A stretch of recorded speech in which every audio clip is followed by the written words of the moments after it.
नवीन आलतो ना दुबईमध्ये कामाला, तेव्हा इकडे लोक आहेत ना माझ्यासोबत कामाला, तर ते लोक सगळे कोणी UPचे, कोणी बिहारचे, कोणी तमिळनाडूचे, असे कोणी राजस्थानचे, असे लोक माझ्यासोबत कामाला होते.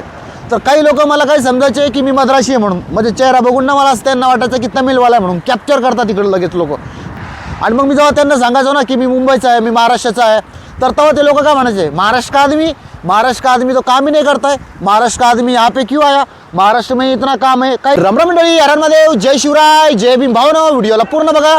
जर माझा व्हिडिओ आवडला तर व्हिडिओला लाईक, चॅनलला सबस्क्राईब नक्की करा. जर माझा व्हिडिओ इंस्टाग्राम फेसबुकला बघत असेल तर फॉलो नक्की करा. आजचं जेव्हा मी इंटरव्ह्यू दिला त्या कंपनीमध्ये, तेव्हा या कंपनीचा जो एक कंपनीचा मॅनेजर होता ना, तो मला बोललेला की महाराष्ट्राचे लोक काम करत नाही, ते लोक भांडणं करतात. बाहेरच्या राज्यातले जे लोक आहेत ना, त्या लोकांचा असा गैरसमज आहे आपल्याबद्दल, महाराष्ट्राच्याबद्दल आणि महाराष्ट्राच्या मुलाबद्दल आणि कामगाराबद्दल. त्यांना असं वाटतं की महाराष्ट्राचा माणूस कामच करत नाही. आपला मराठी माणूस ना खूप कष्ट करतो, खूप काम करतो. ऊन असो, पाऊस असो, थंडी असो, कुठलं पण वातावरण असो, कसं पण वातावरण असो, महाराष्ट्रीयन माणूस काम करतो. प्रत्येक व्हिडिओमध्ये सांगत असतो ना की दुबईला ह्या कामामध्ये एवढी पगार असते, ह्या कामात ती एवढी पगार असते, ह्या कामाला असं यायचं, दुबईला काम असं मिळतं. तर आपलेच काही महाराष्ट्राचे आपलेच माणसं काय ना मला कमेंट करतात खाली की कुठ्याच्या नादी लागले, कुठ्याच्या नादी लागून चालले घरदारं सोडून. हे आपले लोक असे कमेंट करतात. परंतु मी त्यामध्ये सांगितलेलं आहे, जर तुमच्याकडे जमीन जुमला प्रॉपर्टी नसेल तरच तुम्ही दुबईला या. जर तुमच्याकडे चांगले पैसे असेल, हिंडून फिरून जर तुम्हाला 50-60 हजार रुपये भेटत असेल तर तुम्ही मग इकडे येऊन काहीच फायदा नाही तुमचा. परंतु मी सगळ्यात जास्त व्हिडिओ ना आपले जे गाव खेड्यामध्ये जे लोक आहेत ना, आपले माणसं, त्यांच्यासाठीच व्हिडिओ बनवतोय. आता काही लोक म्हणतात, इकडले काही लोक काय म्हणतात माहिती आहे का, UP बिहारचे लोक, की मराठी माणूस कामच करत नाही, मराठी माणसाला कामाची गरज नाही, मराठी माणूस फक्त मराठी माणसाबद्दल या लोकांच्या मनामध्ये अशी धारणा आहे. परंतु आपला मराठी माणूस खूप मेहनती आहे, खूप कष्ट करतो. आपले मुलांना ना फक्त एक सुवर्ण संधी पाहिजे. त्यांना जर एक संधी मिळाली ना तर नक्कीच संधीचं सोनं करणार. प्रत्येक व्हिडिओमध्ये सांगत असतो की ह्या कामामध्ये आलं का तर ह्या कामात एवढी पगार मिळते. तर लगेच काही लोक सांगणार, अरे मुंबईला रिक्षा चालवला तर लगेच तो 1 लाख रुपये महिना कमवतोय, वडापाव विकला तर लगेच तो 2 लाख रुपये महिना कमवतोय. आपले माणसं काही करणार नाही आहे, ते मला माहिती आहे. जे असे कमेंट करतात ना ते स्वतःच काही करणार नाही आहे. परंतु वय असती ना तोपर्यंतच काय होतं, वय गेल्यानंतर काहीच होत नाही आहे. काही भाऊ लोक म्हणतात एवढ्याशा पगारीत काहीच परवडत नाही, इकडं महागाई आहे. मग काय तुम्हाला आल्या 1-1 लाख रुपये पगार पाहिजे का?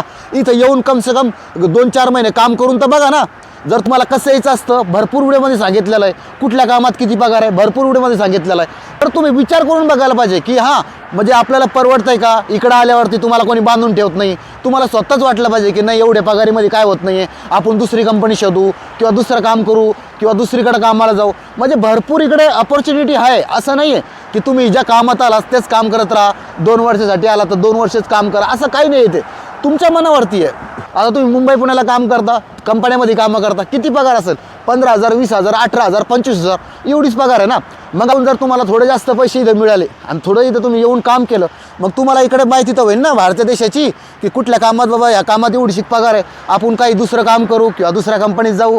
तुम्हाला माहिती होईल ना. आणि तुम्हाला सपोर्टची काहीच गरज नाही, घाबरायचं काहीच कारण नाही. तुम्हाला जर इंग्लिश बोलता नाही आली ना तरी चालतं, काही गरज नाही इथं इंग्लिशची. तुम्हाला हिंदी येते ना बोलता चालेल. तुम्हाला काही शिक्षणच पाहिजे का, तुमच्याकडे डिग्रीज पाहिजे का, काही गरज नाही. काही कंपनी द्या असतात ना, काही कंपन्या ना इथे फक्त तुम्हाला एक्सपिरियन्सवरती घेतात, तुम्हाला कामाला पाहिजे. आणि इथे कसं माहिती आहे का, एक अजून एक आहे ना तुम्हाला एक महत्त्वाचं सांगतो मी. आता आपले काही लोक काय म्हणतात माहिती आहे का की दुबईला म्हणजे लय भारी काम असेल, आपण करू शकतो का, नाही करू शकत, आपल्याला काम नाही आलं तर काय कंपनी काढून देईल का. असं काही नाही आहे. आता ही बिल्डिंग समजा बनली ना, याच्यामध्ये समजा 300-400 माणसं काम करीन. जर तुम्हाला त्या टेक्निशियनमध्ये आला, जर तुम्हाला काम येत नसेल ना, नवीन माणसाला नाही समजत, काही गोष्टी नाही समजत नवीन माणसाला. जर तुम्ही नवीन आलात ना तर त्या लोकांच्या सोबत राहून ना तुम्हाला काम करता येतं. आणि काही लोक म्हणतात तिथं गुलामगिरी करायची का, हाजी करायची का, काही गरज नाही आहे हाजी करायची, गुलामगिरी करायची. बघा बिझनेससाठी मी तुम्हाला नाही सांगू शकत, कारण की बिझनेससाठी पैसे लागतात. जर एवढे पैसे जर आपल्याकडे असते तर मग कशाला जगमारला दुबईला यायचं का आपल्याला. मग आपण बिझनेस तिकडंच करू शकतो ना छोटा मोठा. इकडं ना काही छोट्या बिझनेसला ना खूप पैसे लागतात. त्याच्यामुळं मी तुम्हाला बिझनेसचं काहीच सांगत नाही आहे, तुम्हाला व्यवसायाचं मी सांगत नाही आहे. मी तुम्हाला नोकरीसाठी सांगतो. आणि नोकरीसाठी मी कोणाला सांगतो की जे लोक मुंबई पुण्याला कामाला येतात आपलं घरदार सोडून, ह्या लोकांनाच मी सांगत असतो, जर तुमच्याकडे जास्त पैसे असेल तर मग कशाला यायचं काडी लावायला दुबईला, मग आपला देशच चांगला आहे. तर भावांना असेच तुम्हाला माहिती देत असतो. जर तुम्ही मला इंस्टाग्राम फेसबुकला फॉलो नसेल केलं तर नक्कीच फॉलो करा. बाकी तुमचे काही प्रश्न काही असेल तर नक्कीच कमेंटमध्ये मला कळवा, तुमच्या सगळ्यांच्या प्रश्नाचं उत्तर दिलं जाईल. तर भावांना या व्हिडिओमध्ये एवढंच होतं. जर तुम्हाला माझा व्हिडिओ आवडला तर व्हिडिओला लाईक, चॅनलला सबस्क्राईब नक्की करा. परत भेटू नवीन व्हिडिओमध्ये. तोपर्यंत जय हिंद, जय महाराष्ट्र, हर हर महादेव, जय शिवराय, जय शंभूराजे, जय भीम.